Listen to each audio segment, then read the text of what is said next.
causadas indudablemente por los temores, los riesgos, los problemas de la vida, decimos nosotros, pero problemas que se vuelven angustiantes. Son las vidas de la historia de Colombia las que llegan aquí. Los jóvenes que en cualquier país del mundo, hoy es la mayoría, como dice la canción, son parte, incluso con nostalgia para los que ya no somos tan jóvenes, de un tesoro, juventud, divino tesoro. En Colombia, la palabra juventud no se asocia a tesoro, no se asocia a esas ganas de ser joven, se asocia en mayor grado que cualquier otra persona socialmente de toda la humanidad. El resultado final de una clase política degradada e incapaz en su propio torbellino de corrupción es que arroja una sociedad no solo de las más violentas del mundo, con uno de los desplazamientos enormes del mundo, sino además con una tasa de desigualdad social que solo es superada en cualquier rincón del planeta por dos sociedades, la de Haití y la de Angola. Somos bárbaramente desiguales. Somos un rincón que, a diferencia de los norteamericanos más ricos que nosotros, de los europeos más ricos que nosotros, de los japoneses y los chinos más ricos que nosotros, de los africanos en su mayoría más pobres que nosotros, de muchos pueblos de América Latina, unos más ricos, otros más pobres que nosotros, del Asia milenaria, un tanto unos más ricos, otros más pobres que nosotros, somos por encima de todos ellos desiguales.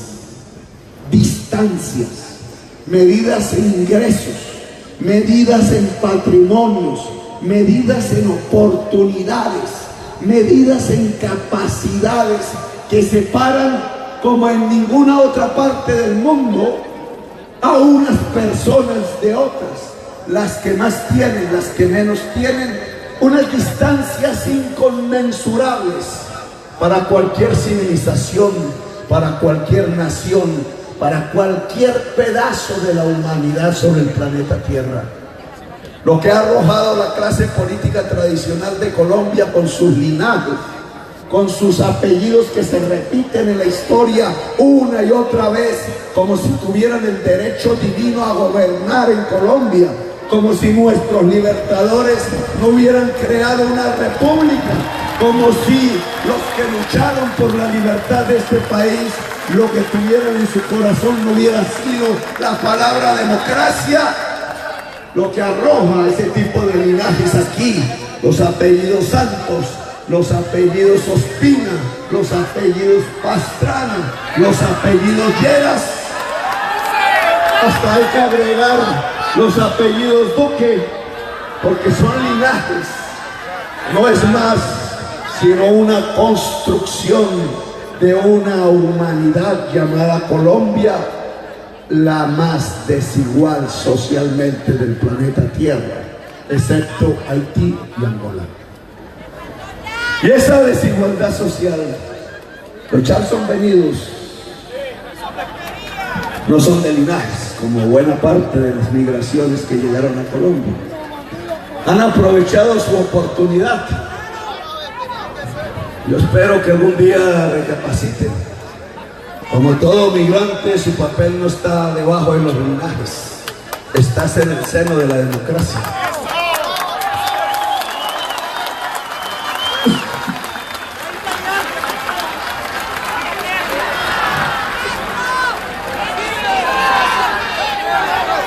La desigualdad social.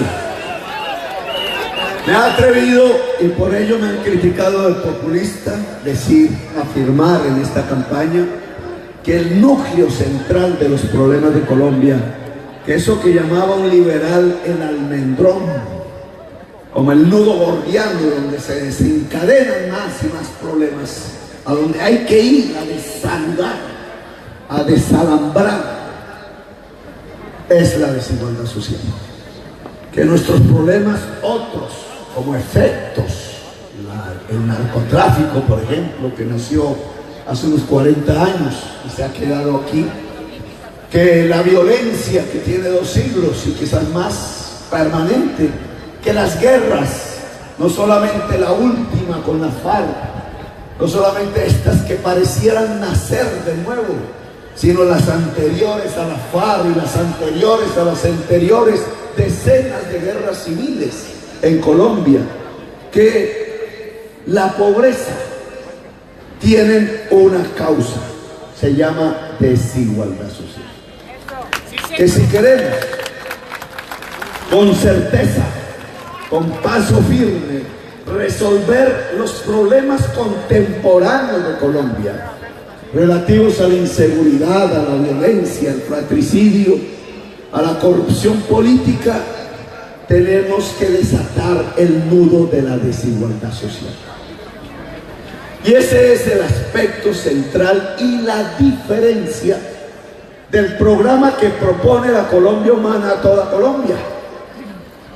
A diferencia de las demás candidaturas, hoy lo podemos decir con mucha claridad, la gran diferencia entre el programa de la Colombia Humana y las demás candidaturas tiene que ver es que esta ofrece un programa concreto de políticas públicas que solucionen la desigualdad social en Colombia. A mis amigos del centro político que llaman de Fajardo, de Humberto de la Calle, les ha costado un tanto para juntarse en una sola haz de voluntades la necesidad de aceptar que de verdad Colombia no puede cambiar sin reformas sociales. Que la idea de un cambio de barniz, simplemente de colores, pues no le sirve a la sociedad colombiana, y que llegado el momento en donde el cambio debe ser de verdad para salir de una guerra y pasar a la paz y no a otra guerra, el camino de quiebre se llaman reformas sociales, se llama justicia social.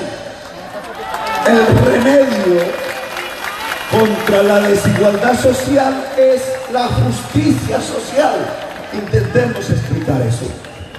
Cuando hablamos de desigualdad social, como si no existiera, como si no fuera medida, como si fuera un invento del discurso, nuestros críticos dicen: está incentivando la lucha de clases.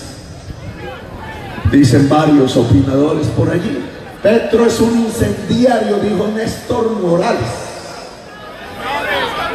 Néstor Morales dijo: es un incendiario porque quiere aplicar su derecho constitucional a reunirse política y pacíficamente en cualquier lugar del territorio nacional.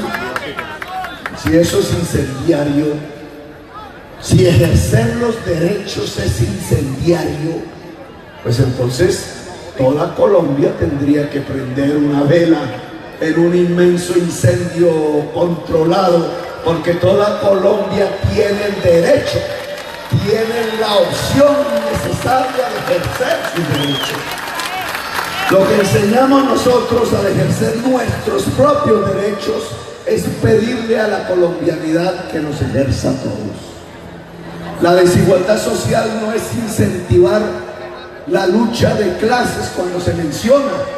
Es la desigualdad social la que lleva a la violencia, es decir, es la existencia de la desigualdad social la que provoca la lucha de clases. Cuando un candidato lo que dice es: este camino nos permite disminuir la desigualdad social, entonces lo que está proponiendo no es una confrontación definitiva de clases sociales en Colombia, sino un pacto, un acuerdo, un contrato entre todo el conjunto de la sociedad para disminuir esa desigualdad social que no nos va a permitir convivir en paz. Luego, el candidato que está pregonando en Colombia la disminución de las violencias, de las confrontaciones y de los odios, es el candidato de la Colombia humana, contrario a lo que piensan los críticos.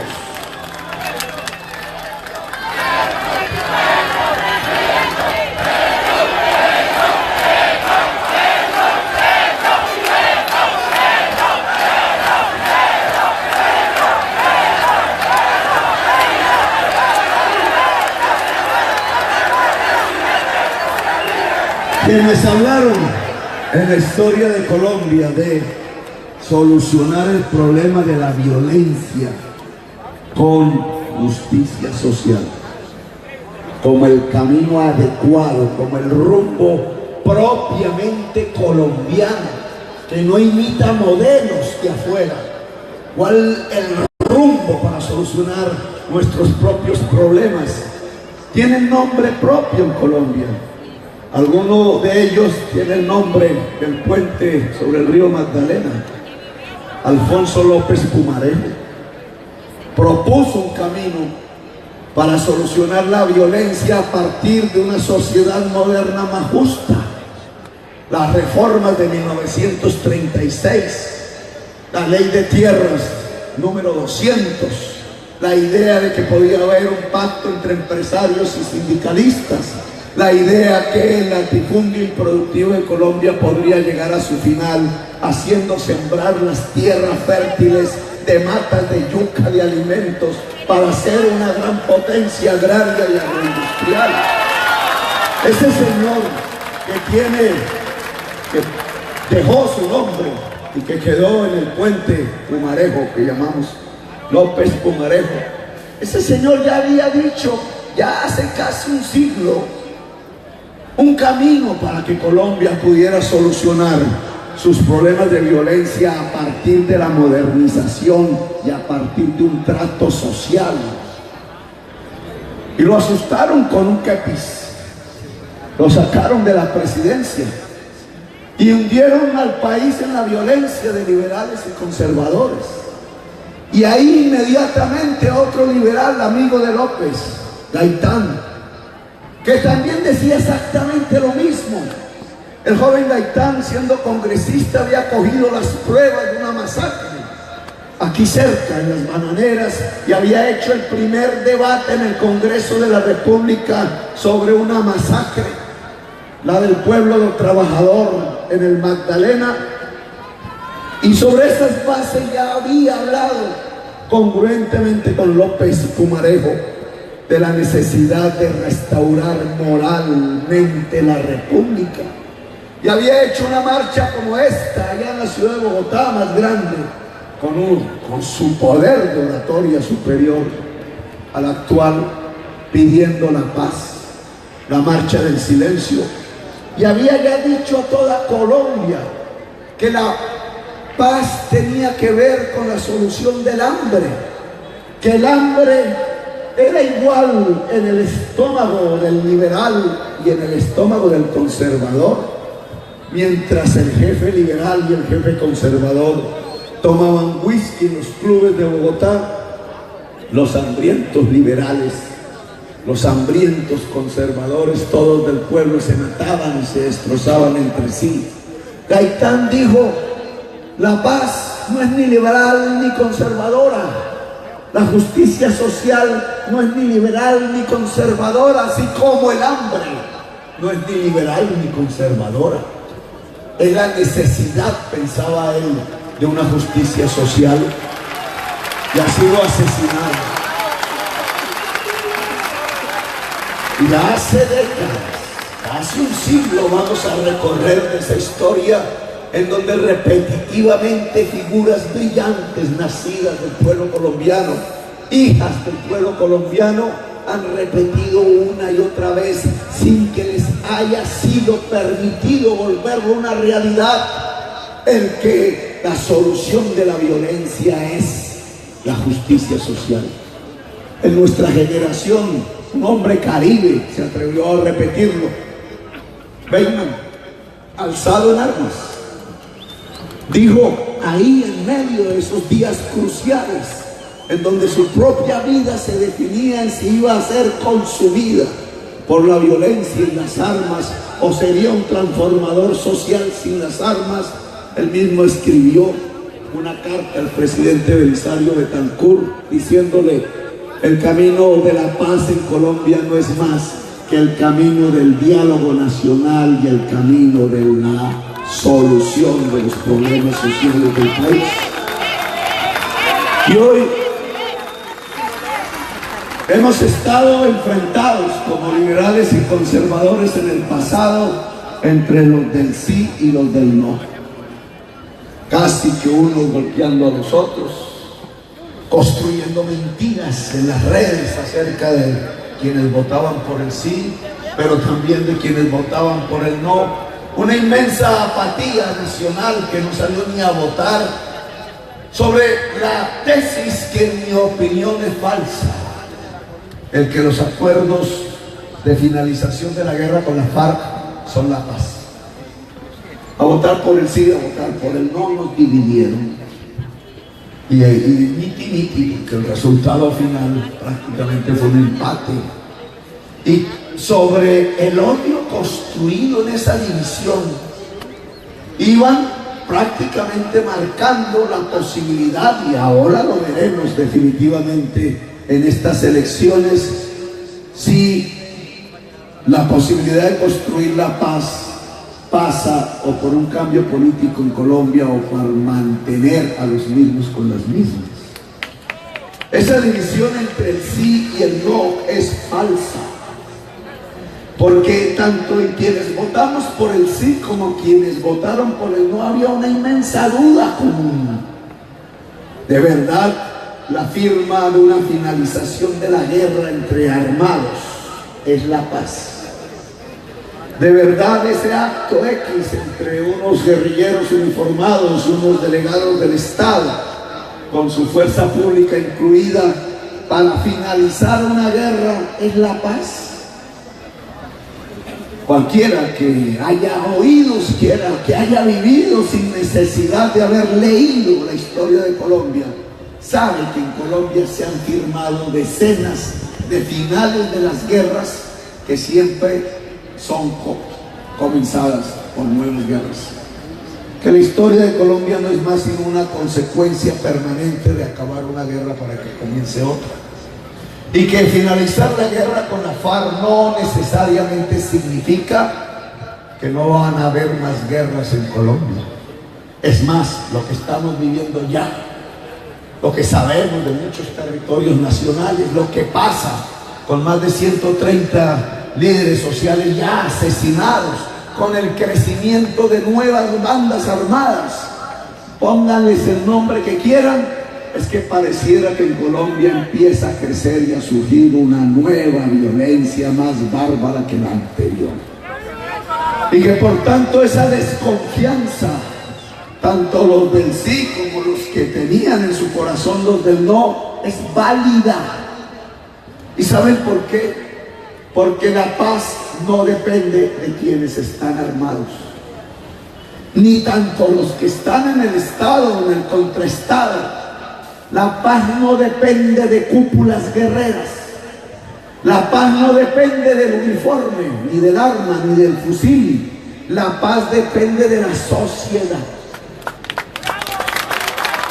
Y si nosotros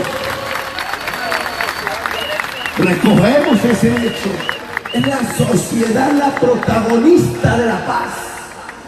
Es la decisión del pueblo la que determina si vamos hacia la violencia o hacia la convivencia. Entonces tenemos que recordar las figuras brillantes de la historia de Colombia. No podemos olvidarlos. Tenemos que recoger la tesis de López Pumarejo. Tenemos que recoger la tesis de Gaitán, revivirlo en nuestro corazón.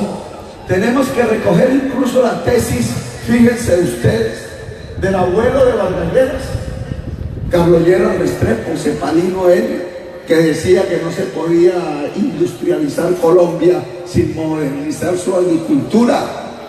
Se le olvidó a Vargas Lleras las palabras del abuelo, nunca lo oyó, nunca aprendió lo que dijo el abuelo.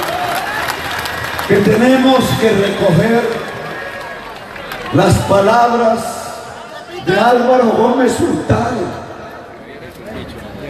Fíjense ustedes, de los vertientes diferentes, estas dos tesis que me parecen contundentes. Si recogemos el hilo de López Pumarejo, Gaitán, incluido Lleras Restrepo, que caminando al lado del cadáver de Gaitán el 9 de abril fue a hablar con el presidente conservador del entonces para aceptar un ministerio, pensando él que así se hacía la paz. Fíjense ustedes también que la paz no es una cuestión de ministerios.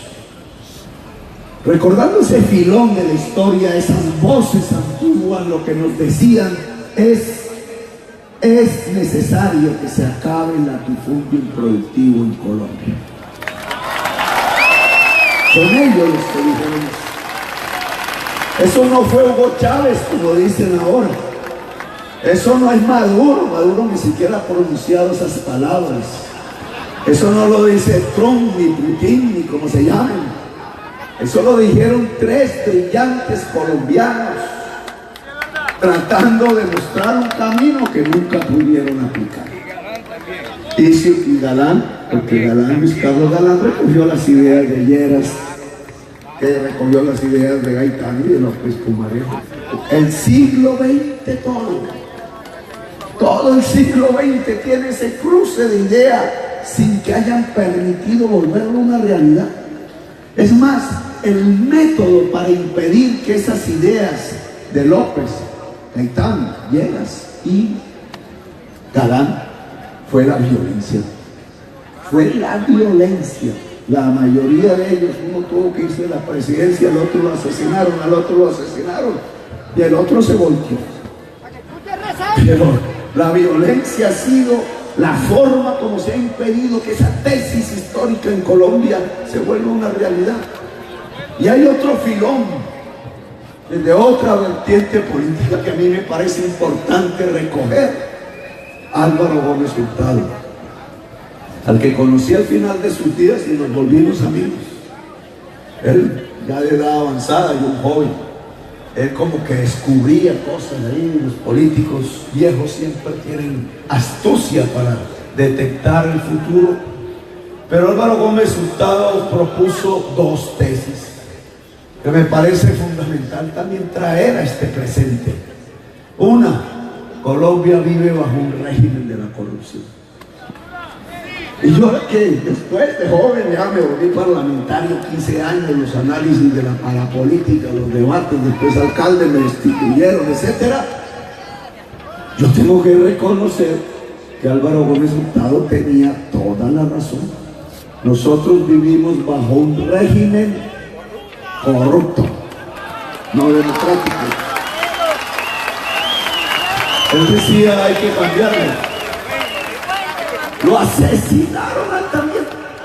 Esa historia de Colombia, un hombre también brillante, con el que podemos tener distancias, pero brillante era.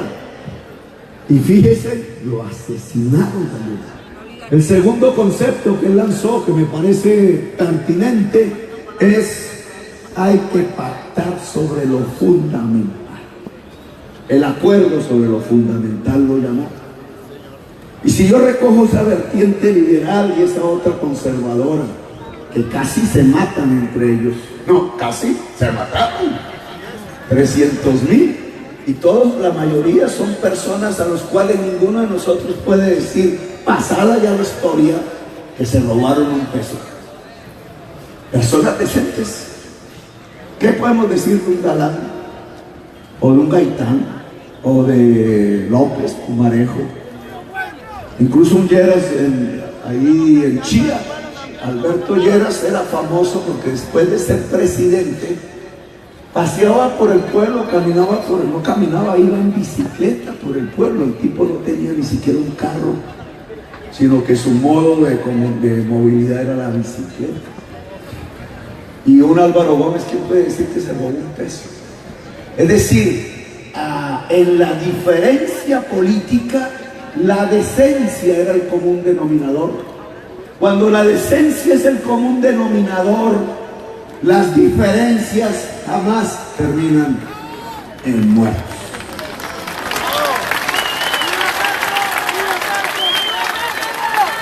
que la diferencia siempre habrá, si no, no seríamos seres humanos. La visión diferente de los problemas es fundamental, si no, nunca encontraríamos las soluciones. La ciencia no es más sino un largo recorrido de diferencias, pero los científicos no se matan entre sí. Newton y Einstein no se hubieran disparado, simplemente se controvierte. ¿Por qué? Porque en la base de la ciencia, del estudio, de la investigación, siempre está la decencia. Y porque la base de una política democrática es la decencia. Pues bien, recojamos esas tesis. Es lo que yo he invitado a Colombia. Es el producto de nuestra historia, la más brillante. En estos 2 siglos de tantas tristezas, esa brillantez recojámosla como un legado, como una herencia.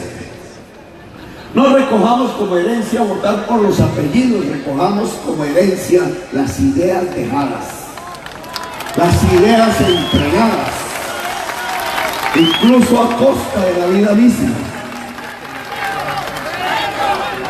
Y por eso me parece tan importante una figura contemporánea como la de Jaime Bailman, caribeño en la historia de Colombia, un tanto olvidado, que también murió, no se sabe cómo, en una avioneta. La paz es justicia social. La paz no es un acuerdo entre guerrilleros y militares. Importante, bueno, plausible, porque mientras la gente no se mate, siempre será mejor a que la gente se mate. Pero la paz en la historia de Colombia es justicia social. Y entonces, esa justicia social, ¿cómo se puede volver una realidad en los próximos 4 años? Si la justicia social es el remedio contra la desigualdad social y disminuir la desigualdad social es el camino para poder construir una era de la paz por generaciones, entonces, ¿cómo se construye la justicia social en Colombia? Hoy, en el siglo XXI, en la época que nos tocó vivir. Pues veámoslo. Y volvería otra vez a otra frase de la Biblia, ya el Viejo Testamento. Porque el Nuevo decía amarse los unos a los otros. Aquí quiero agradecer la presencia de mi esposa, porque yo voy andando. La canción de Pacho es una ¿qué? Candidato al Senado por el Caribe en la lista de decentes. El Sisi Colombia, mejor compositor de música clásica del país, figura brillante como Gabriel García Márquez y otros caribeños y caribeñas en las artes, figura que yo quiero poner aquí en contraste con otras figuras de la política del Caribe, que en lugar de hacer obras de música clásica, lo que hacen son obras inmensas de saqueo de las arcas públicas. Susana Mohamed, que es caribeña, barranquillera, ¿no? Descendiente de palestinos, fue mi secretaria del Medio Ambiente en la Bogotá Humana. Está Máximo Noriega, aquí está Máximo Noriega, barranquillero de vida, digamos, caribeño, en la lista decente. ¿Dónde está Cristóbal Padilla? Por allá atrás, a ver.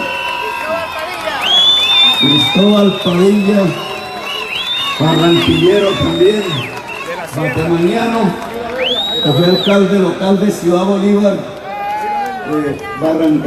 caribeños, por aquí, Gloria Flores, Arelis Guayú, que no es de decentes, es del maíz, Guajira.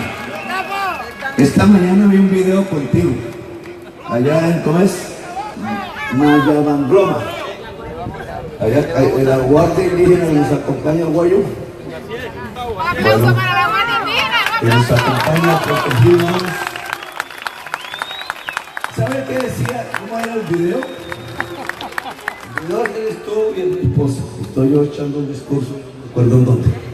Entonces yo hablo de los guayú, de la tradición guayú, del respeto a las comunidades indígenas, Y entonces el video trata de demostrar que a partir de eso que yo pido como respeto a la comunidad indígena, entonces es la prueba de que hago parte de una secta satánica. Y ustedes cogen la mirada de mi esposa y no sé qué, y entonces mi esposa me hace así, y ustedes dicen, ahí está la prueba. Y lo reparten a millones de pobres en Colombia, diciendo que nosotros somos una fuerza contra Dios y que no hay que votar con Petro. Y la prueba fue allá después quemaron, fíjense ustedes que esto no es simplemente un chiste, después quemaron una de las ramadas, que son un sitio sagrado donde yo estuve allí, en los Guayú, pues con respeto con los Guayú, los quemaron la ramada y para asustar, para hacer terror. Así que, bueno, Arelis es candidata a la Cámara por el maíz.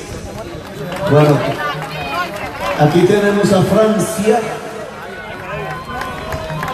Francia también es de una circunscripción indígena, negra, diría yo. Francia es del norte del Cauca, la circunscripción de negritudes a la Cámara, que es Y, tratando que se pueda construir en Colombia la constituyente negra, el poder negro, la posibilidad de acabar con la discriminación social en Colombia. Y tenemos más candidatos del Senado.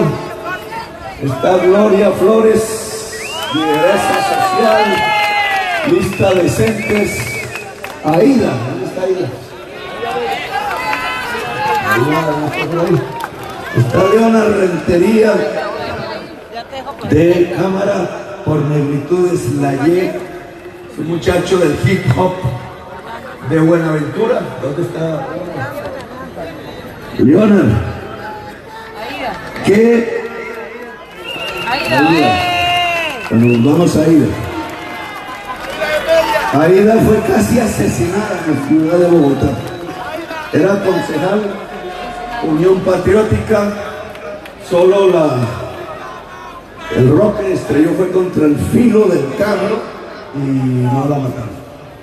Y se fue al exilio muchos años y volvió con estas nuevas calenturas en la patria, estas nuevas esperanzas que calientan la sangre y el alma, ¿no? Así es. Recuperan, se siente. Petro presidente, se vive, se siente. Petro presidente, se vive, se siente. Petro presidente. Y con esa voz, entonces es la número 5 del Senado de la República. Leonard, nuestro muchacho del hip hop Buenaventura, se atrevió, muchachito como es, a levantarse delante físicamente de Álvaro Uribe Vélez en Buenaventura y a decirle que la paz es un derecho en Colombia, que uno no lo tiene que arrebatar. Entonces es ahora parte de la lista del poder negro, de la Y, tratando de recuperar de la mafia las curules. Escorcia aquí también de la región. Está en la lista de Cámara. Aquí tenemos a Gustavo Bolívar. También Gonzalo de Guerra. Ahora grabo los atentados, aquí están grabados para los que quieran verlos. Gustavo Bolívar es una figura en las letras colombianas. Algunos lo critican porque escribe sobre pues, lo que le toca a la juventud en estas épocas, por allá en esas tierras de traqueteo, etcétera, como si Bolívar tuviera la culpa de lo que hacen los otros. Bolívar lo único que hace es describir una realidad de la juventud hoy. Gustavo Bolívar es el uno de la lista Decentes al Senado. Aquí está Tatiana Piñeros, trans, fue la directora del Instituto de Turismo de la Bogotá Humana y lucha en su condición bastante difícil en una sociedad como esta porque se acabe toda forma de discriminación en la sociedad colombiana. Número 9. Tenemos las crónicas de Rafa. Bueno, Barranquilla, me siento muy orgulloso de estar acá al lado de la persona que va a hacer historia. Y nosotros estamos haciendo historia al lado de él. Así que vamos para adelante, Colombia y Barranquilla. ¡Joda! Vamos ahora a seguirnos colmados y no se nos falta el discurso. Bueno, habíamos dicho saludo a la Universidad del Atlántico aquí presente.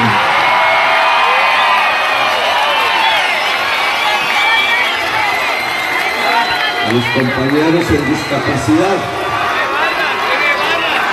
¿Cómo construir en concreto la justicia social en Colombia?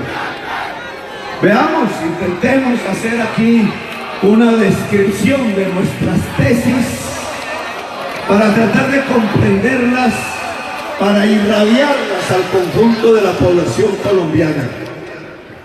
Este cuento de la secta, compañero, ¿cómo está? Hola. Este cuento de que como transforman un acto político diciendo que es una secta satánica, pues tiene que ver con el principal rival en la campaña, que fue el del atentado, que es el intento de la calumnia construida a partir de redes para asustar a la población colombiana para que no voten por Petro. Lo repiten, construyen historias, y creo que una de las tácticas, si queremos en esta segunda parte que arranca después del 11 de marzo, vencer, consiste en que cada uno y uno de ustedes se convierta en un gran irradiador de estas tesis de las que vamos a hablar ahora, para que se contrarreste la campaña del odio y de la calumnia. Si lo logramos, el 7 de agosto habrá un presidente que por primera vez en 5 siglos, por primera vez, responde a los intereses del pueblo colombiano.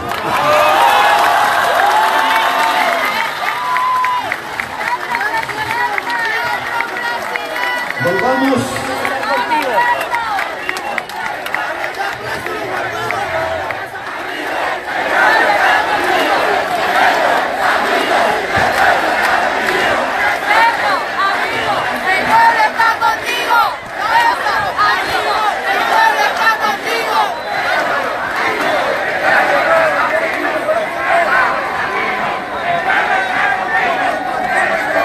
Volvamos al Viejo Testamento. No es que yo me las quiera dar de pastor, ojo. Respetamos a los pastores, pero yo estoy en mi condición terrenal. Es decir, de la frase de la Biblia de, ¿cómo es? A Dios lo que es de Dios y al César lo que es del César. Aquí estamos discutiendo las cosas del César. Y las cosas del César de todas maneras tienen que ver algo con la tradición milenaria que se escribe en la Biblia. Si ustedes leen el tercer capítulo del libro primero, Génesis, versículo 19, te ganarás el pan con el sudor de la frente. Creo que ahí, en esa orden milenaria, que expresa una sabiduría milenaria, hay un concepto fundamental de la economía que nos ayuda hoy a resolver el tema de qué es justicia social. Te ganarás el pan con el sudor de la frente, ni más ni menos significa que el pan está ligado al esfuerzo humano, que el pan está ligado al trabajo, que entre más trabajo, más pan es la idea. Que en términos contemporáneos significa que la riqueza de una nación, que la riqueza de una sociedad depende exclusivamente del acumulado y el desarrollo del trabajo de los seres humanos. No depende de ganarse el baloto, Porque si no habría que decir aquí en esta plaza inmensa, repleta, que levante la mano uno que se haya ganado el baloto. Por allá hay uno. No podemos señalarlo porque te meten en problemas. No, la riqueza en una sociedad no depende de cómo se gana uno la lotería, del espejismo. No son los espejismos los que conducen a una sociedad a la riqueza, es el trabajo. El trabajo humano, colectivo e individual. Y entonces, si la riqueza es el producto del trabajo, ¿cómo es que se acaba la pobreza? Trabajando. Es decir, una sociedad es más rica si hay más trabajo, y si es más rica hay menos pobreza. ¿Qué significa esta tesis fundamental de la economía y de la Colombia humana? Que nosotros, si queremos disminuir la desigualdad social, es decir, construir justicia social, lo que tenemos que hacer es sobre la base del enriquecimiento general de la sociedad, comenzando por sus capas más pobres, a partir del trabajo, y no sobre el empobrecimiento de sus capas más ricas. O en otras palabras, que nosotros venimos aquí es a enriquecer pobres y no a empobrecer ricos.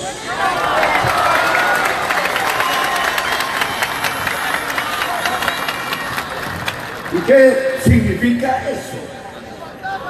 Que no nos interesa expropiar los ricos, que son calumnias en las cadenas, calumnias que incluso le van diciendo a la gente, cuando uno habla del latifundio, es que le voy a quitar su finquita. ¿Quién dijo que una finquita es un latifundio? Una finquita es una finquita, un latifundio de más de 1000 hectáreas. En Colombia solo hay 11.000 personas propietarias de más de 1000 hectáreas. Y aún así, no le vamos a quitar ninguna hectárea a esas 11.000 personas. No le vamos a quitar el taxi al taxista, como dicen en el WhatsApp. No le vamos a quitar el apartamento al señor que tiene un segundo apartamento. No le vamos a quitar el salón de belleza a la señora, la fabriquita para hacer yucas, o papa frita, o yuca frita, o ñame frito. No, señores, dejen de calumniar. Empecemos a entender que lo que estamos proponiendo hay que decirles a esos generadores del odio. Nosotros vamos a volver a abrir los caminos para volver realidad el principio de te ganarás el pan con el sudor de la frente. Si la riqueza nace del trabajo y la forma de enriquecer pobres es brindar las oportunidades del trabajo en la sociedad colombiana bajo las condiciones del siglo XXI, y esta es la esencia para construir una disminución de la desigualdad social a partir de la justicia social y por tanto encontrar la senda de una era de paz que cambia la historia de Colombia de manera sustancial. ¿Cuáles son las oportunidades del trabajo entonces? Y si nos ponemos a verlo, ¿cómo es que se puede trabajar? ¿Cómo podríamos trabajar mejor que lo que hacemos? ¿O cómo los que ni siquiera pueden trabajar podrían hacerlo? El trabajo en economía es como una especie de sancocho. Yo supongo que todos hemos hecho un sancocho aquí. A mí me quedan riquísimos. Un sancocho es una combinación. Me tocó enseñarle a hacer sancocho a mi esposa. Una combinación de elementos que ustedes saben que tienen sus cantidades apropiadas y su cosita y que es la que le da el toque final. Una combinación de elementos. El trabajo es como un sancocho. El sancocho del trabajo que necesita, así hablaba Jaime Bateman, entre otras, el gran sancocho nacional, que es la gran diversidad colombiana, que el Papa Francisco acaba de decir, no es nuestro problema, es nuestra gran riqueza. Ese sancocho necesita un cuerpo, una energía biológica en el ser humano adecuada, una salud. Ese sancocho necesita una energía cerebral. Hay que meterle el cerebro al sancocho. Y el alimento de ese cerebro se llama saber. Ese sancocho necesita energías tecnológicas.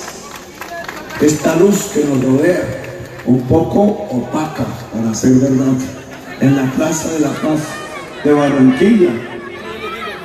Ahora, ese sancocho necesita capitalito, porque estamos en un capitalismo. Y yo no estoy proponiendo un socialismo, ni estoy proponiendo un comunismo. Y si estamos en el capitalismo y hablamos de capitalismo, para trabajar se necesita capital. Dinero, diríamos en frases populares. Y le echamos eso al sancocho y revolvemos. Ese trabajo y ese sancocho necesita tierra y agua. El elemento final. La sal de ese sancocho es el cerebro, el saber. Revuélvanlo bien, déjenlo cocinar. ¿Y qué obtienen? Trabajo en el siglo XXI. Nunca crean que la riqueza nace del baloto. Nunca crean que la riqueza nace de la suerte. Nunca crean que la riqueza nace del petróleo y del carbón que se encuentra en el subsuelo. Son espejismos. La riqueza nace de este sancocho que se llama el trabajo humano, que combina tierra, aguas, energías biológicas, tecnológicas y saber y crédito. Y aquí ya podemos hacer una separación de otra de las cadenas del odio.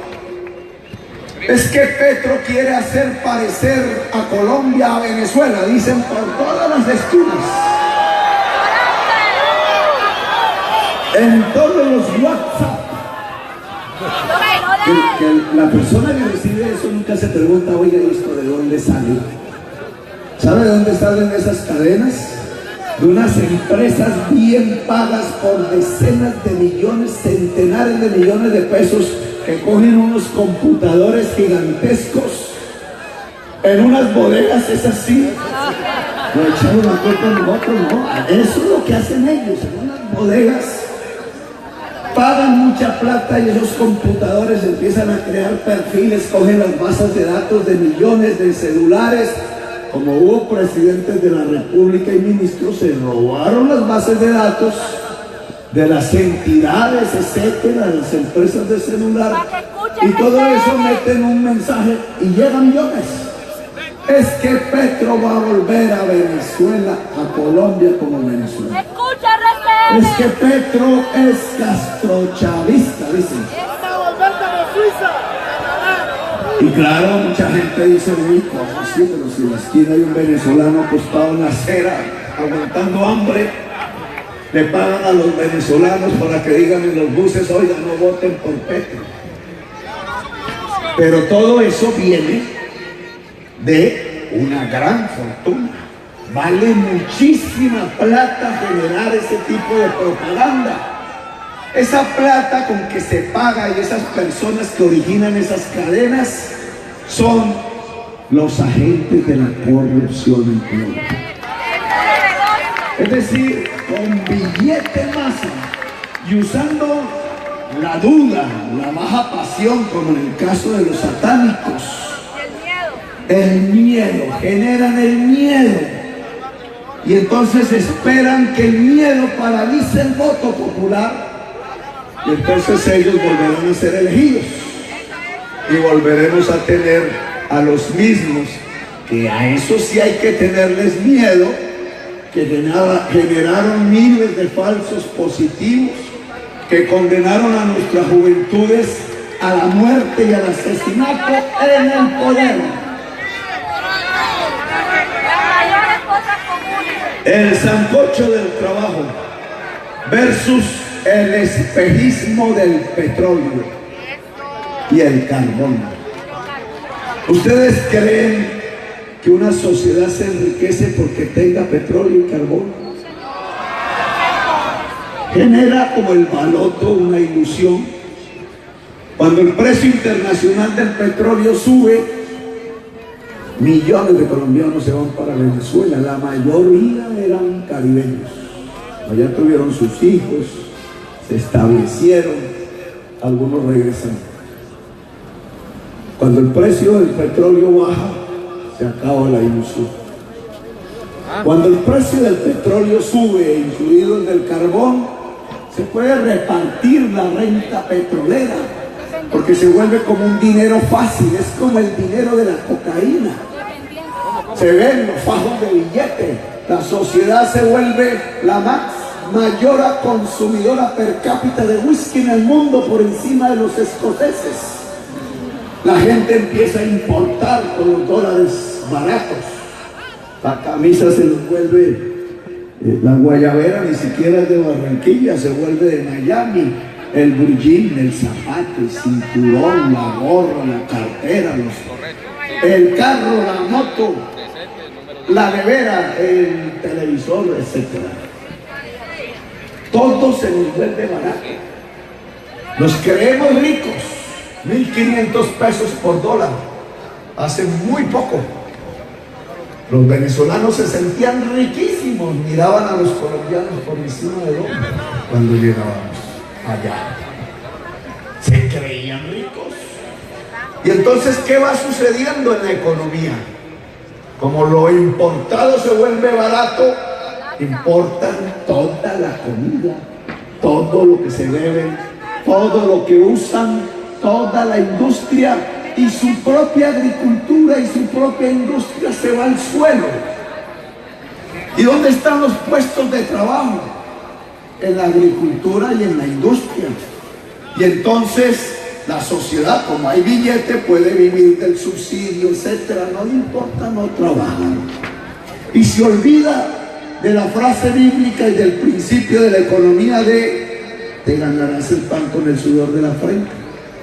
Y todo pareciera ir muy bien. La fiesta pareciera ir en su máximo esplendor. Y de pronto, ¡pum!, llega alguien y baja la luz. Prende la luz en la fiesta. Y la luz es que se acaba el precio del petróleo. Se va al suelo. Solo se necesitan bombardear 3 países, matar 3 dirigentes, Gaddafi, Hussein y no sé qué otro. Volver naco, exacto. Unas sociedades antiguas, muy civilizadas y prósperas, como Libia, como Irak, como Siria. Y adiós, precio del petróleo. Y entonces viene el guayabo. No hay para comprar la comida. Y peor aún, no saben sembrar la comida. Y viene lo que ustedes ven allá. En Colombia, eso está pasando en estos momentos. En Colombia desde hace 30 años nos dijeron que era una gran suerte, como ganarse el baloto, habernos encontrado unos pozos de petróleo y unos huecos repletos de carbón en el Cerrejón y en el Cesar. Nos convertimos en el 5º exportador mundial de carbón. Y llegaron los chorros de dólares que ya venían de manera clandestina exportando cocaína. Y Colombia en los últimos 30 años, 40, ha pasado a un estrellato mundial que yo no hubiera deseado para mi propio país. Exportadores de cocaína, de carbón y de petróleo. Antes éramos exportadores de café, producido por labriegos, paisas, la mayoría. Trabajo, se industrializaba parcialmente. No, Ahora son los venenos del mundo. El carbón más venenoso que la cocaína, porque está a punto de matar toda la vida en el planeta a partir, no por culpa del carbón, sino del ser humano y su codicia que lo vuelve la materia prima fundamental del capitalismo contemporáneo y se va a la atmósfera convertido en CO2, gas efecto invernadero que calienta el planeta paulatinamente, cambia los ciclos del agua, la evapora, la derrite en masas inmensas y cambia el clima y nos está matando. Y entonces nosotros exportamos el producto del cambio climático. Y el mundo que ya lo sabe, porque desde el Papa hasta miles de científicos, reuniones de centenares de presidentes, toman las medidas para acabar la compra del carbón. Nosotros siendo el quinto exportador mundial de carbón, y ustedes vienen de ese mundo que va a acabar con el carbón, porque si no, no es la vida en el planeta. Y aquí nuestros politicastros, Vargas Lleras, Duque y los que son como ellos, diciéndole al pueblo: oigan, vamos a seguir con el carbón. El sector estratégico de la economía es el sector minero energético, dice Vargas Lleras. Ahora, como se está acabando el petróleo, vamos a echarle 10 veces más agua a presión para romper las rocas y sacarle el puncho y tener otra década de bonanza petrolera. Ese es el discurso de Vargas Lleras y de Duque. Y entonces uno se pregunta: ¿y cuál es la diferencia con el discurso de Maduro? ¿Y cuál es el plan en Colombia, ya que los venezolanos no fueron capaces de tenerlo? Y no me voy a meter allá. Esa sociedad no es capaz de generar las alternativas al petróleo. Pero en Colombia sí. ¿Cómo así que entonces en Colombia, a partir del fracking, nos van a condenar 10 años más a depender del carbón y del petróleo? Esa es la única propuesta económica que existe por parte de las fuerzas políticas del establecimiento. ¿Y acaso el mundo no va a dejar de comprar carbón? Y entonces no nos llevan a un estrellón que consiste más o menos en que se acabe la fiesta porque alguien va a prender la fuluz y nos va a dejar a todos enguayabados, un guayabo mortal. Miren, nosotros ya estamos comiendo más importado que lo que producimos. 13 millones de toneladas de alimentos al año. Toda la producción industrial que estamos usando es en su mayoría importada. Nosotros ya destruimos buena parte de nuestra agricultura y de nuestra industria nacional. Nosotros ya nos parecemos a Venezuela. El grado de inteligencia del señor Germán Vargas Lleras, Iván Duque, Juan Manuel Santos, Álvaro Uribe Vélez y Andrés Pastrana es exactamente el mismo grado de inteligencia del señor Nicolás Maduro.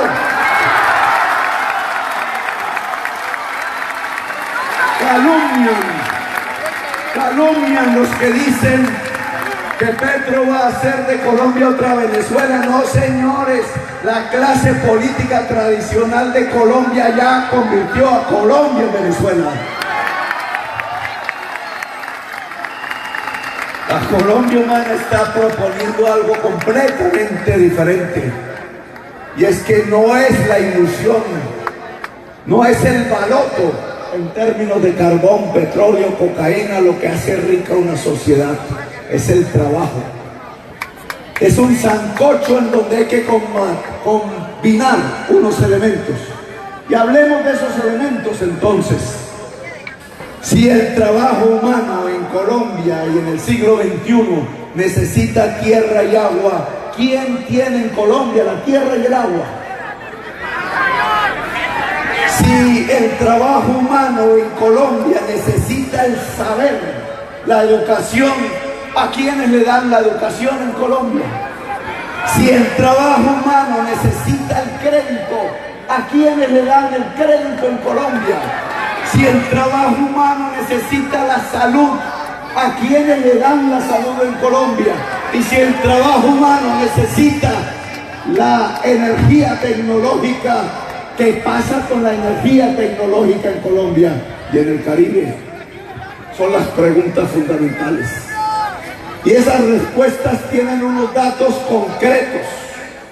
La tierra y el agua, que es la tierra fértil de Colombia, la tienen los narcotraficantes, los amigos políticos de Álvaro Uribe Vélez.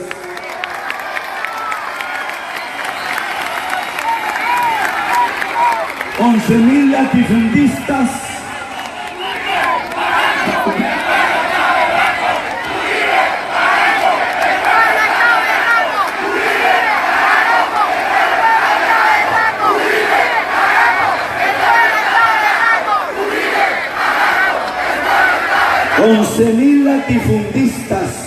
herederos del feudalismo español, porque esa cosa la trajeron fueron los españoles en su feudalismo, y la incapacidad nacional republicana ha consistido en que jamás hemos superado esa herencia del imperio español.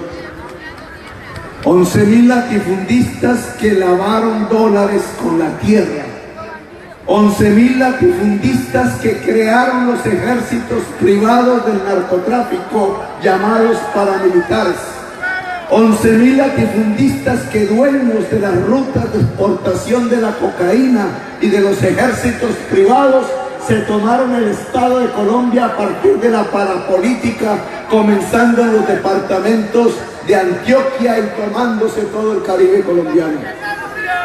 11.000 latifundistas que no producen ni una mata de yuca ni de maíz en sus tierras. Son 10 millones de hectáreas de tierra fértil. Toda la agricultura de Colombia cabe en 4 millones de hectáreas. Es decir, que nos damos el lujo, entre comillas, esta sociedad, de tener 11 millones de hectáreas fértiles sin producir una mata de yuca. Un crimen contra la humanidad. ¿Y qué vamos a hacer? ¿Nos vamos a expropiar? ¿No? La propuesta de la Colombia Humana es ponerle el impuesto predial más alto a la tierra fértil y productiva para propiedades de más de 1.000 hectáreas, para que les cueste tener esa tierra, y entonces los movamos hacia una o dos decisiones. Una, pónganse a producir la tierra, y entonces no pagan el impuesto, o véndanla.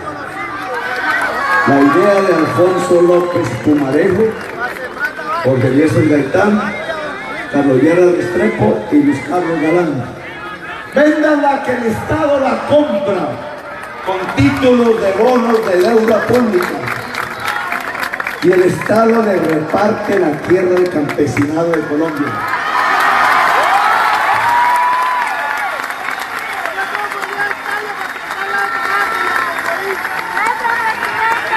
Las tierras del Caribe, que es donde están la mayor parte de estas millones de hectáreas en manos del latifundismo improductivo, florecerían de cultivos de maíz, de algodón, de sorgo, de arroz, de alimentos, de cereales.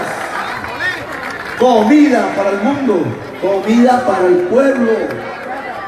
No es estatizar la tierra. Miren otra cadena del odio. Es que Petro es comunista y va a estatizar la economía. Cuando uno le entrega la tierra a los campesinos es como cuando le entregamos el negocio del aseo a los recicladores. Los recicladores son iniciativa privada. Los campesinos y campesinas de Colombia son privados, no son el Estado. Es que algunos de nuestros medios confunden, porque como los propietarios de esos medios son los que sí han tenido la iniciativa privada en Colombia, confunden iniciativa privada con que sea la iniciativa privada de 5 familias. Ardila Lule, Santo Domingo, el grupo empresarial antioqueño, Luis Carlos Sarmiento Angulo, Liniskis, etc. Unas familias riquísimas. La mayoría no vive en Bogotá ni en Colombia. Y entonces lo que ellos hagan, eso sí es iniciativa privada. Pero lo que hace un reciclador en la calle, recogiendo ahí la basura que arroja la gente, para echarlo en un bolso, en un camioncito y llevarlo a una bodega a venderlo y salvar el planeta a través de su actividad humilde, eso para ellos no es iniciativa privada. Pues esa es una iniciativa privada que vale y es más valiosa incluso que la otra. Los campesinos cultivando alimentos, ¿es que eso no es iniciativa privada? Claro, pues que el campesino es un funcionario del Estado o trabaja con el Estado. El campesino es un individuo libre, independiente del Estado. Por tanto, su ejercicio económico es propio de una iniciativa privada. Lo que pasa es que el campesino y la campesina son millones en Colombia, no son 5. Entonces fíjense ustedes la gran diferencia de lo que proponemos. Lo que proponemos no es una iniciativa privada para 5 familias. Lo que proponemos es la iniciativa privada para millones de colombianos y colombianas. Eso se llama democratizar la economía, no estatizar la economía. Quienes nos dicen que somos estatistas están equivocados de la punta del pelo hasta el suelo, o son calumniadores. Democratizar la economía es lo contrario a estatizar la economía. Cuando uno habla de darle la oportunidad de tierra y agua al campesinado de Colombia, está hablando de la oportunidad de elevar su nivel de vida, es decir, de volverlo la clase media rural, granjeros como en los Estados Unidos, como en el Canadá, no pobres. Esto es lo que llamamos enriquecer a los pobres a partir del trabajo, pero ese trabajo necesita unas condiciones que en el campo, entre otras, básicamente es tierra y agua. Por eso, si la Colombia humana no resuelve el tema de finalizar en la historia de Colombia el latifundio improductivo y lograr que esas 10 o 11 millones de hectáreas de tierras fértiles produzcan alimentos para el mundo y para Colombia, entonces no vamos a poder construir una era de paz. Tierra y agua y créditos. El capitalito, porque si no, ¿cómo? Y el capitalismo, el capitalito es para allá en el mundo rural, para acá el mundo urbano. A ver, en esta plaza llena, todavía llena, escuchando mi discurso, me gustaría que levantaran la mano. A ver, solo si encienden el celular, porque ya no nos vemos mucho, enciendan el celular los que han recibido un crédito de los bancos tradicionales de Colombia. Puedo contarlos: 1, 2, 3, 4, 5, 6, 7, 8, 9, 10, 11, 12, 13, 14, 15, 16, 17. Y aquí hay como 20,000 personas. Incluso ya varios habían levantado, se habían aprendido y lo bajaron. Ahora con el celular prendido para contarnos, levanten la mano quienes reciben, quienes han solicitado al gota a gota o al paradiario créditos.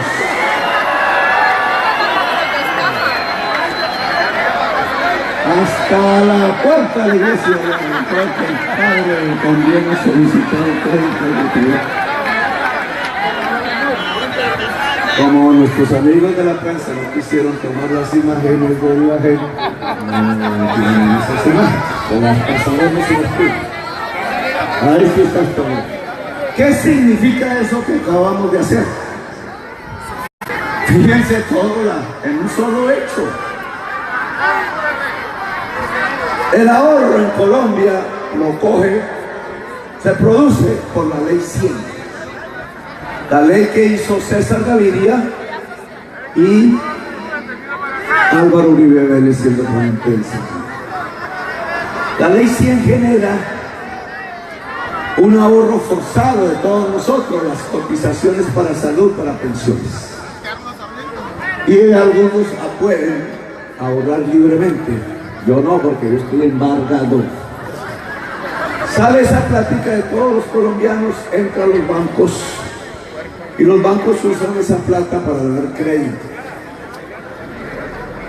Aquí ya se dieron cuenta que de mucho sale el ahorro, pero que a casi nadie le llega el crédito.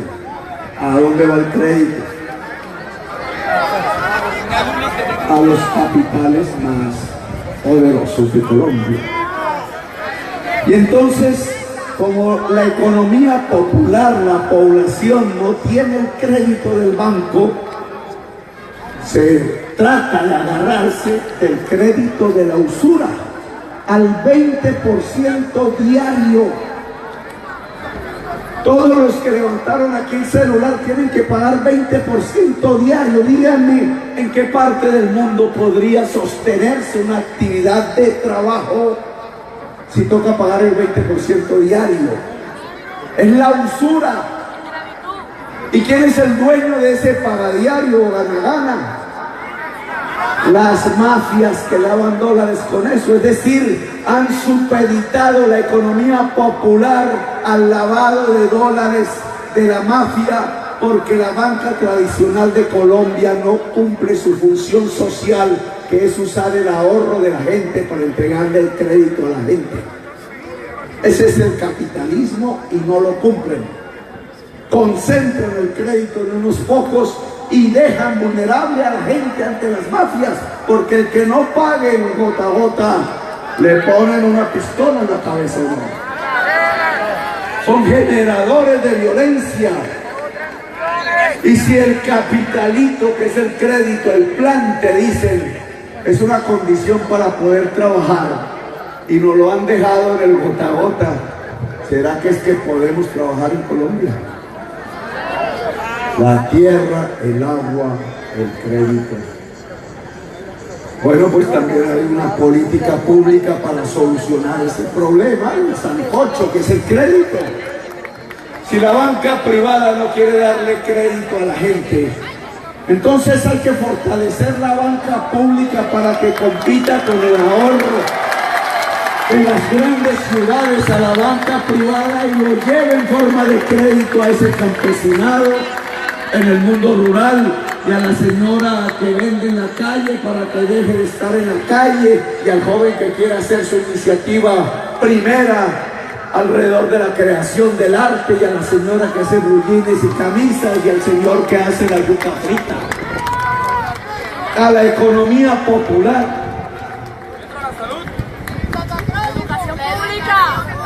Eso significa democratizar el crédito. El que yo hable de un banco público no significa estatizar la banca, porque no le estoy quitando el banco a Luis Carlos Sarmiento ni al grupo empresarial antioqueño del Bancolombia.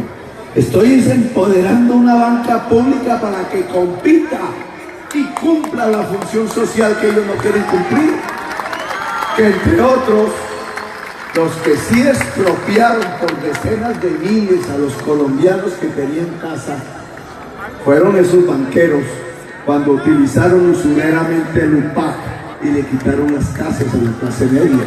Esos sí son los expropiadores.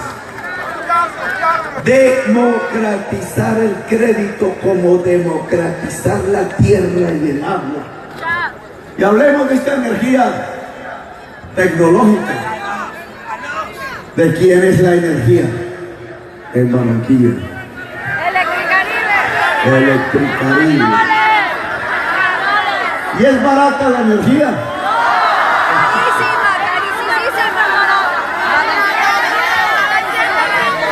¿Ustedes no creen que en ese sancocho que se llama el trabajo, si la energía tecnológica, que es la que mueve las máquinas, realmente es cara, podemos trabajar. En el campo, si la energía es cara, se puede manejar una máquina de energía que pueda hacer mejor las tareas de la salud, romper la tierra de los latifundistas para que se ablande y pueda producir la yuca o el maíz. La energía eléctrica es un negocio de unas empresas multinacionales, la de acá española, cuyo vocero fundamental es el hermano del candidato presidencial Germán Barba Lleras, que montaron un negocio de la generación de energía eléctrica en Colombia en manos de 5 o 6 generadores. Preguntas: ¿cuánto vale el sol? ¿Cuánto vale el aire que respiramos? No es fundamental para la vida, para la energía biológica, el aire y el sol. ¿Y el agua no es lo mismo? Entonces, ¿por qué cobran por el agua? Aquí tenemos unos asesores sobre el agua que nos enseñaron que al pueblo barranquillero, desde los tiempos del cura Hoyos, le están robando los recursos del agua potable en una cuantía de más de $500 millones, literalmente robados. Y que gobiernos diferentes, incluido el actual, lo han permitido. E incluso hicieron una conciliación que lo único que hizo fue entregarles a la AAA, sus dueños, una fortuna de dinero que sale del bolsillo de los barranquilleros y las barranquilleras, pagando la tarifa del agua potable. El agua potable debe tener el mínimo vital, tal como lo hicimos en Bogotá, porque es un derecho.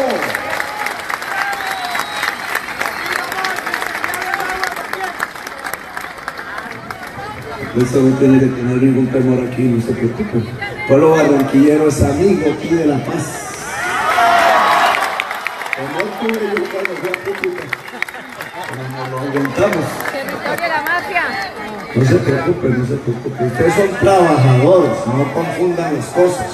Una periodista es una trabajadora, un periodista es un trabajador, un camarógrafo es un trabajador.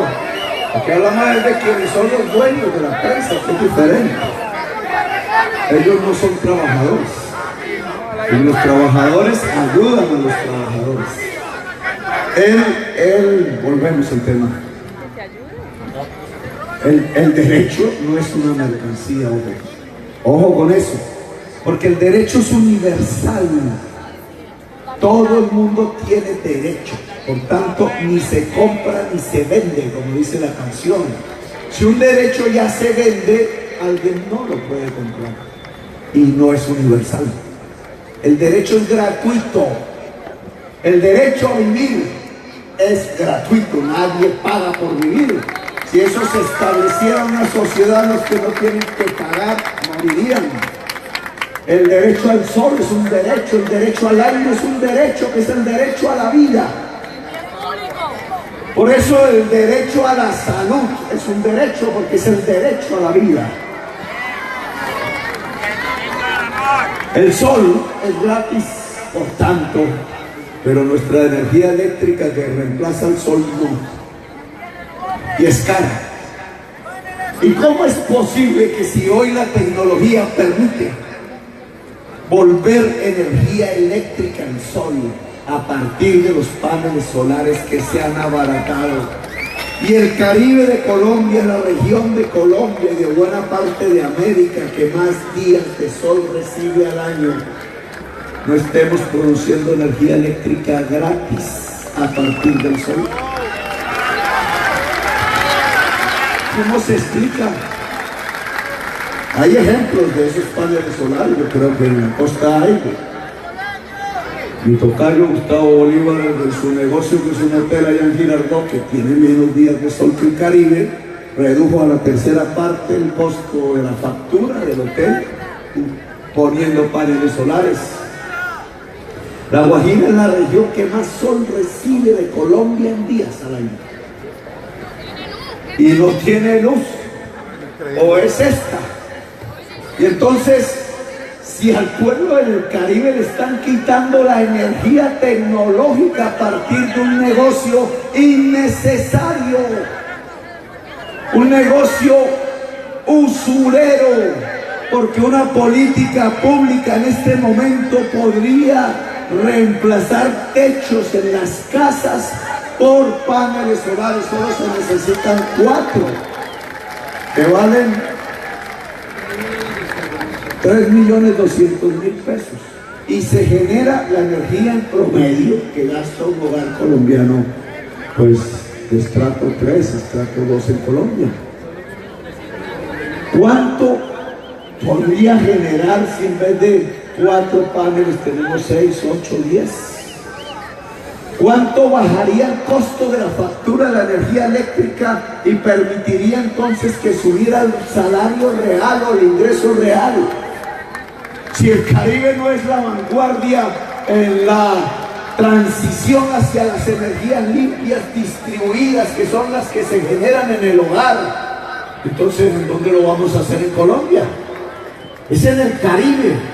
Y si lo hacemos en el Caribe, no solamente disminuye la factura de la energía, sino que la energía se convierte en uno de los factores del sancocho del trabajo, de la posibilidad de transformar la casa en un espacio de producción y de saber, en la posibilidad de hacer crecer la economía popular. La energía limpia distribuida es la oportunidad para democratizar la industria en las grandes ciudades de Colombia. Pero no solamente de energía tecnológica vive el hombre y la mujer, sino de la energía física. La energía que hoy nos permite pararnos aquí, echar un discurso y a ustedes a escucharlo durante varios minutos, casi horas. De llenar una plaza.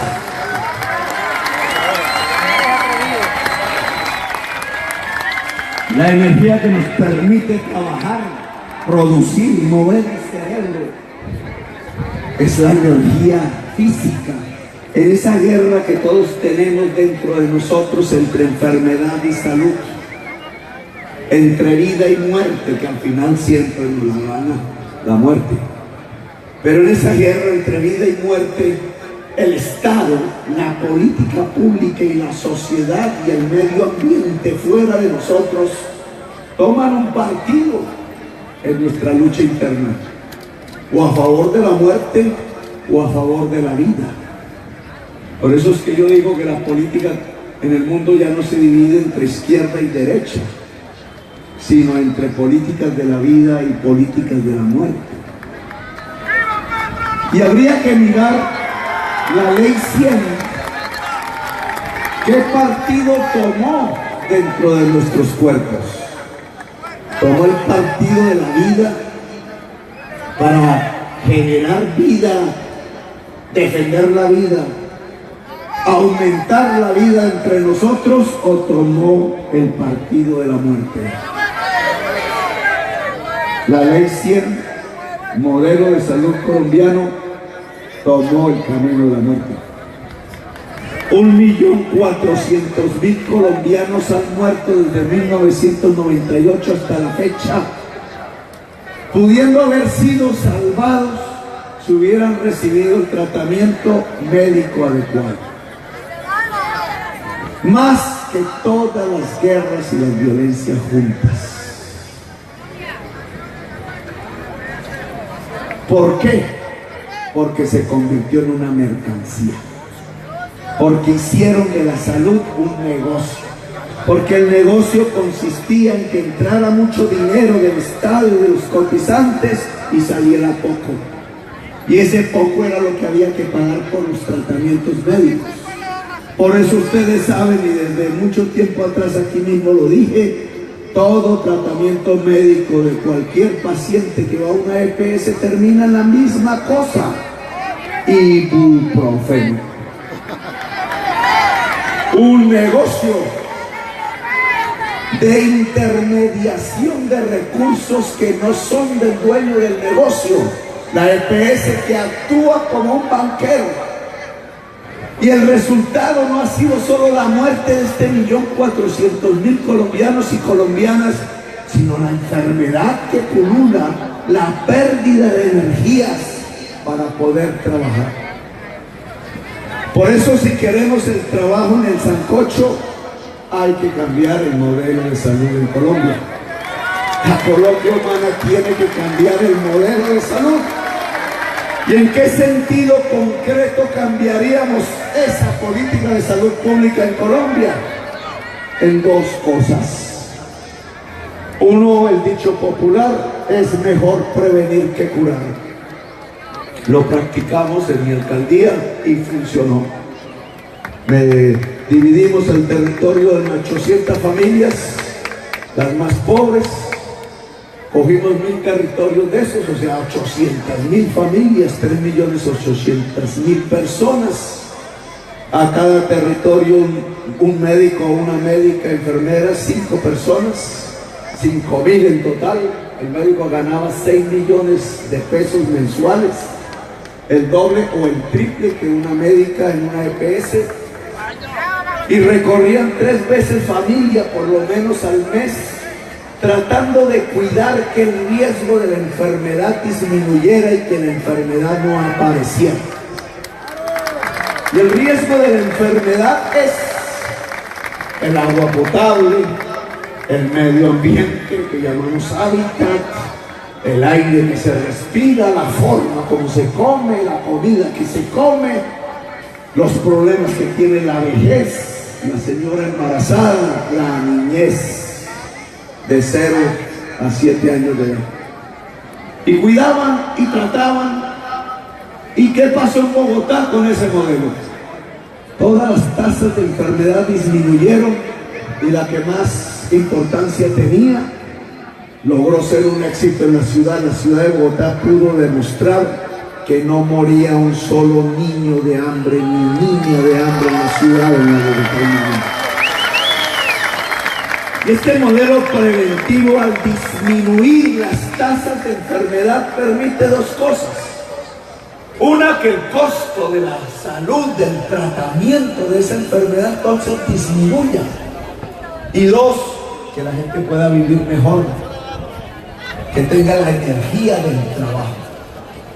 Y sobre un costo de tratamiento de la enfermedad menor en general, entonces es posible montarle el segundo pilar de este modelo de salud, y es que el tratamiento que reciba una persona enferma sea la adecuada, que lo determine el médico o la médica, no el mercanchifle dueño de la EPS, que si existe un solo fondo común estatal de los recursos de la salud, puede contratar con la clínica privada o el hospital público sin EPS.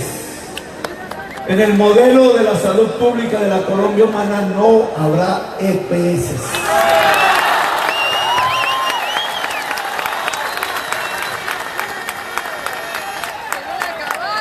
Y ese contrato directo entre el fondo y la clínica privada o el hospital público, ¿qué permite? Que el hospital público ya no depende de las EPS que no le pagan y que lo quiebran y que lo cierran, sino que pueda depender directamente del Estado para que le haga saltar sus niveles tecnológicos y de especialización. Por eso fue que en Bogotá Humana nosotros abrimos el hospital más antiguo de América, que el señor Andrés Pastrana había dejado cerrar, la cuna de la salud en Colombia, el Hospital San Juan de Dios. Y por eso, con autoridad moral, nosotros podemos decir que en la Colombia Humana no cerrará un solo hospital público en ninguna parte del territorio nacional.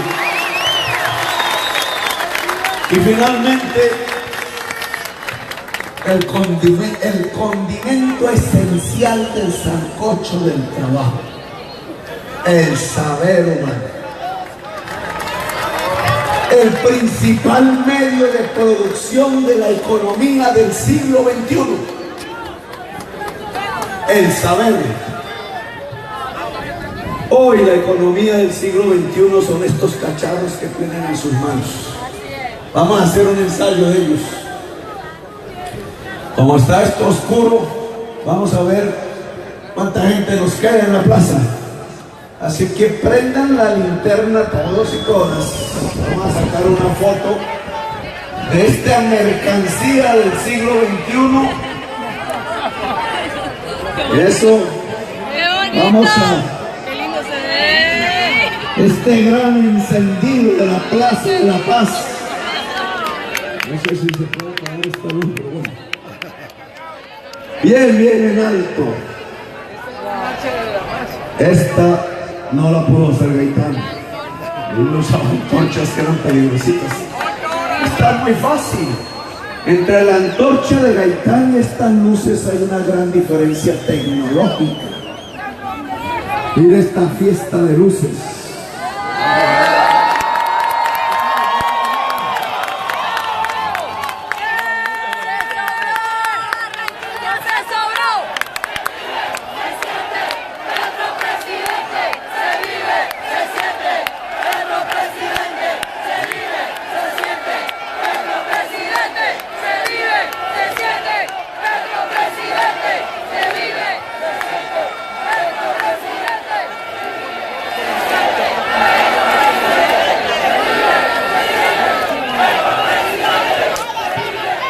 Bueno, gracias. 16.036 emisoras comunitarias. Esta diferencia entre la antorcha de Gaitán y la luz del celular, con el mismo propósito, la construcción multitudinaria de la paz en Colombia, tiene un propósito aquí.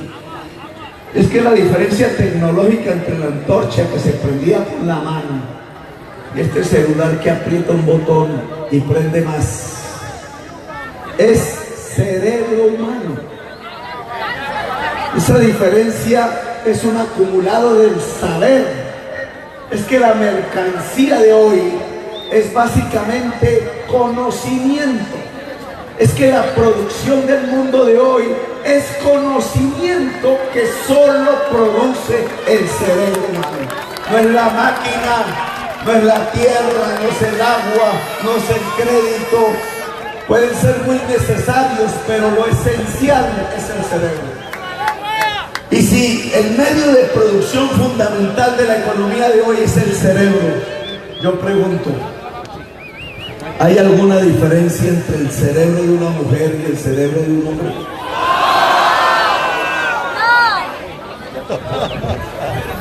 Yo pregunto, ¿hay alguna diferencia entre el cerebro de una persona que tiene la piel negra con el cerebro de una persona que tiene la piel blanca? ¿Hay alguna diferencia entre el cerebro de un indígena y el cerebro del propietario del tiempo? ¿Hay alguna diferencia entre el cerebro de Santos y el cerebro de un habitante de la calle? No hay ninguna. Solo se podría encontrar una físicamente. Bueno, solo se podría encontrar una físicamente si de niño, entre los 0 y 5 años, una de estas personas, cualquiera, no hubiera tenido alimentación. Porque al desnutrirse el ser humano en la primera infancia, se come el cerebro. Y al comerse el cerebro para poder vivir, pierde capacidades de inteligencia. Y entonces lo primero que tendríamos que preguntarnos es, ¿estamos dando el tratamiento a la primera infancia entre 0 y 5 años que permita que los cerebros de esos bebés puedan tener la capacidad productiva e inteligencia normal y suficiente? La clase política tradicional colombiana está matando nuestra niñez de hambre porque se está robando sus recursos para venir después de los días de elecciones a comprarse el voto de la gente pobre, los mismos papás de los hijos que están matando ellos mismos. La primera política para incluir el cerebro humano como el factor de producción fundamental de la economía del trabajo de la Colombia humana es la protección integral a la primera infancia. ¿Qué pasa? Porque las madres comunitarias se vuelven empleadas del Estado con todas sus prestaciones sociales. ¿Qué pasa? Porque las madres comunitarias se vuelven profesionales en el tratamiento de la niñez.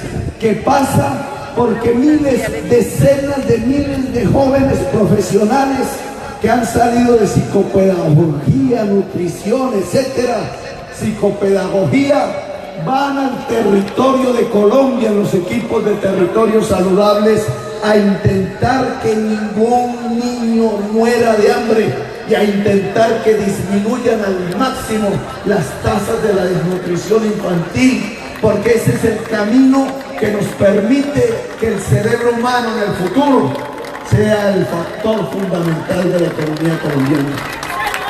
¿Quieren ustedes saber cuál es la mejor política de seguridad de una sociedad? No es lo que dijo Uribe Vélez y hoy su candidato Duque. No vuelvan a caer en ese error. La política de seguridad no es matar la juventud como hizo Uribe Vélez y ahora sigue Iván Duque. La mejor política de seguridad es cuidar integralmente la vida de la niñez en Colombia. No es matar jóvenes, es hacer vivir a los niños y a las niñas. ¿Saben ustedes cuál es la mejor política de ciencia y tecnología de una sociedad? No es aumentar el presupuesto de conciencias, que lo vamos a hacer, pero la mejor política de ciencia y tecnología es que los niños entre 0 y 5 años ganen a través de la atención integral en salud, en arte, en afecto, en amor, la curiosidad por saber a partir del juego. El científico se hace cuando el bebé quiere jugar y puede jugar. Y la sociedad que pueda permitir el medio del amor y el afecto, que sus niños puedan jugar, puedan ser alegres, puedan amar, es la sociedad que entonces los puede convertir no solamente en ciudadanos y en ciudadanas, sino en agentes fundamentales del saber. ¿Quieren saber cómo será nuestra sociedad en 20 años? Cuando ya estemos viejos nosotros. Como es el tratamiento que hoy reciben los niñitos entre 0 y 7 años de edad. Que los estamos tratando en la violencia, que los estamos dejando en el abandono, que los dejamos sin el amor, que los dejamos sin el Estado que proteja, que la familia se destruye, que la mamá no puede sola ya, porque no le alcanzan los ingresos del trabajo, que no sabe que es un juego, que tiene que vivir en el pavimento gris de los barrios pobres de las grandes ciudades. Nuestra sociedad será violenta dentro de 20 años. Pero si esta primera generación de bebés, la primera de la Colombia humana, 4 añitos por delante, se cría con la atención de la familia y del Estado, se cría con la vacuna, se cría con el juego, se cría con el amor y el afecto, se le enseña el arte. Allá en el Amazonas, en el Chocó, en el barrio pobre de Barranquilla, entonces yo les puedo asegurar que la nación colombiana en 20 años o en 30, cuando ya lo estemos, será una nación de amor, será una nación de ciencia y será una nación de saber. Pero no solamente podemos hablar en nuestra política de la educación de esa primera infancia. Allí nace todo. Hay 3 amores en la educación que hay que desarrollar: el amor al saber, el amor a la naturaleza y el amor al trabajo en equipo. Nosotros tenemos en nuestra educación esos tres defectos. No estamos generando el amor al saber, no estamos generando el amor a la naturaleza. Aún permitimos corridas de toros en Colombia que le enseñan a los niños a través de la televisión y la prensa que matar animales es divertido, y los niños ya saben que matar animales no es divertido, y que el que mata animales por diversión no solo destruye la naturaleza, sino que termina divirtiéndose con la muerte de los seres humanos. Igual que el que quema libros en la hoguera, termina quemando seres humanos en la hoguera. Pero tenemos hoy una juventud aquí, la presente. Esa juventud que se volvió sinónimo de riesgo a morir. Esa juventud que durante siglos le han enseñado es la violencia y la guerra y no el saber y la educación. Hoy el 90% de la población rural colombiana no terminó la primaria. Hoy el 60% de la total de la población colombiana no terminó la secundaria. No solamente el resultado de la desigualdad social es la herencia y el legado que deja la clase política tradicional de los linajes en Colombia, hereditaria del feudalismo y la esclavitud. Nos deja una sociedad que no obtuvo la educación y el saber, que hizo renunciar al saber a la sociedad colombiana por siglos, y es sobre esa ignorancia académica que se ha montado el sistema de privilegios de la clase política tradicional. Por eso pueden, con un billete que tiene la cara de Lleras, comprar los votos. Por eso están hoy en las calles comprando los votos. Por eso un candidato hizo una manifestación en Barranquilla llevando 800 buses a las casas gratis para traerse a las personas de las casas gratis a ver si la prensa le sacaba una foto a la manifestación.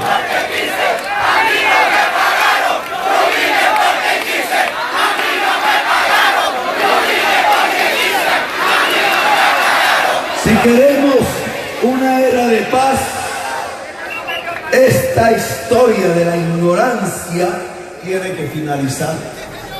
Y para finalizar necesitamos no solo el cambio completo del tratamiento a la primera infancia en Colombia, sino garantizarle a la juventud colombiana que sale de los colegios públicos en el 11 grado y en los colegios privados que pueda acceder a un sistema de educación superior que incluya el SENA, que tiene que ser universal, como el derecho, como el sol, como el aire, como el agua potable, que tiene que ser público, que tiene que ser de calidad, porque la sociedad colombiana tiene que llegar a la frontera del saber para poder construir una era de paz en el siglo XXI, y que tiene que ser gratuito. Y para llegar a la gratuidad, a la educación superior, es decir, convertir el concepto de que la educación superior es un derecho, no solo porque somos seres humanos, y lo que nos diferencia de la animalidad es esa propiedad de nuestro cerebro de generar la inteligencia, sino porque además esa inteligencia es la que nos permite un buen vivir si se utiliza en la generación de la riqueza como trabajo humano. Los celulares encendidos de esta plaza lo que mostraban es que las mercancías, la riqueza, la producción y el trabajo del siglo XXI es esencialmente el cerebro y su saber. El cerebro y su saber individual y el colectivo y social. Y que cualquier sociedad que discrimine la piel negra, la piel indígena, la persona en discapacidad, cualquier sociedad que discrimine a la mujer, cualquier sociedad que discrimine a la juventud, cualquier sociedad que discrimine a las personas por sus creencias, por sus maneras de pensar, por sus maneras de sentir, es como si arrojara millones de cerebros a los rellenos sanitarios de la Colombia. Es como si expulsáramos una parte de nuestros instrumentos para construir la riqueza y los arrojáramos a la caneca de la basura.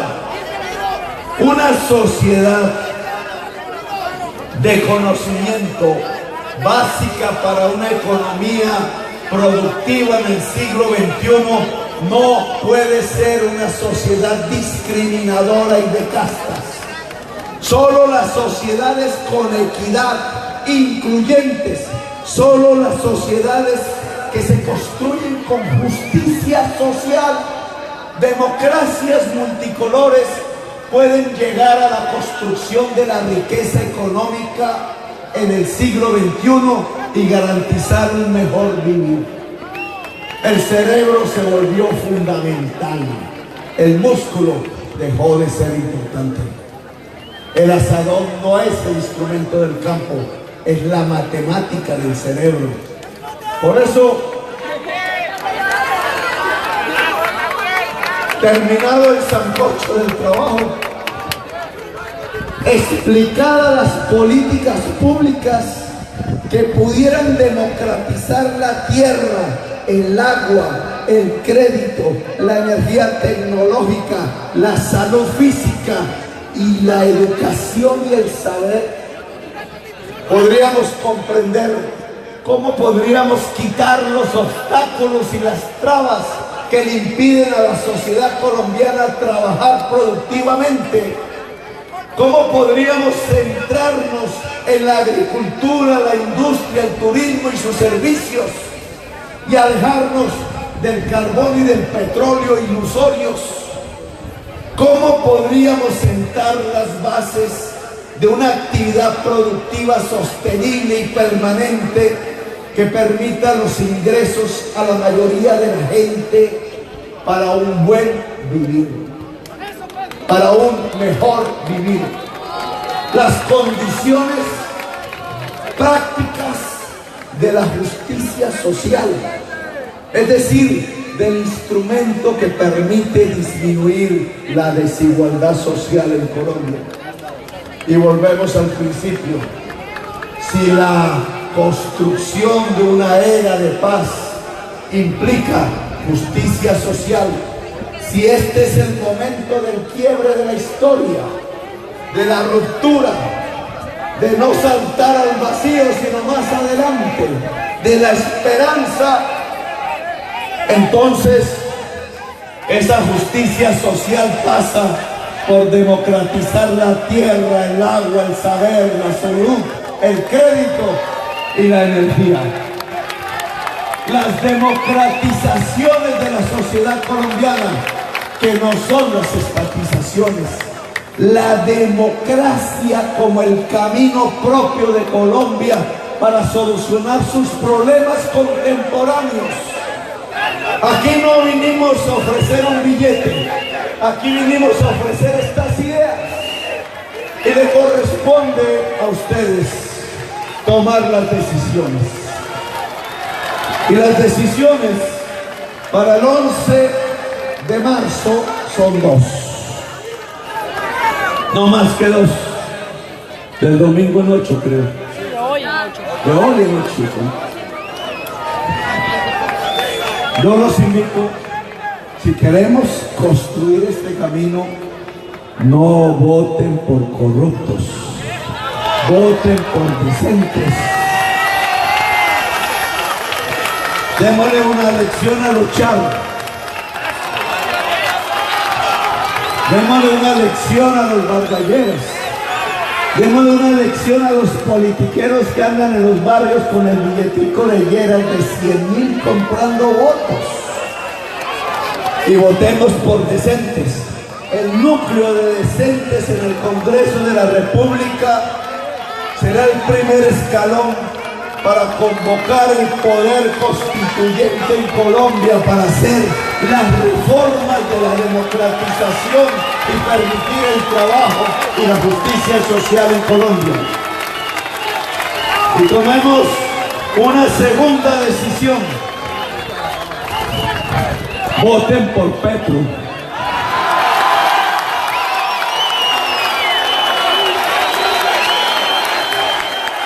Este 11 de marzo hay que votar por Petro. Hay dos tarjetones. Está el tarjetón gris del que ponga Uribe, de los que queman libros en las hogueras y los que quieren hacer trizas la paz. Y está el tarjetón dorado de Petro. Marquen Petro. Ganémosle al tarjetón gris.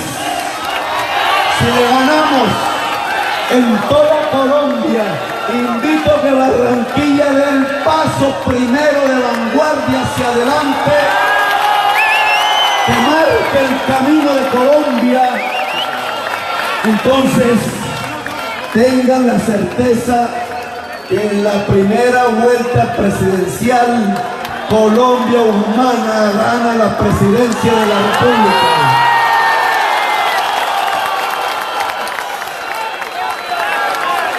Y entonces, este 7 de agosto, cuando se conmemoran 2 siglos exactos de la batalla de Boyacá, la que nos dio la República, ojalá usted, maestro Francisco Sumaqué, caribeño, encabece la gran caravana del Caribe todo hacia el centro de Bogotá, no para una batalla, sino para una fiesta barranquillera, como se sabe, un carnaval. Carnaval no será en febrero, será en agosto, en la Plaza de Bolívar.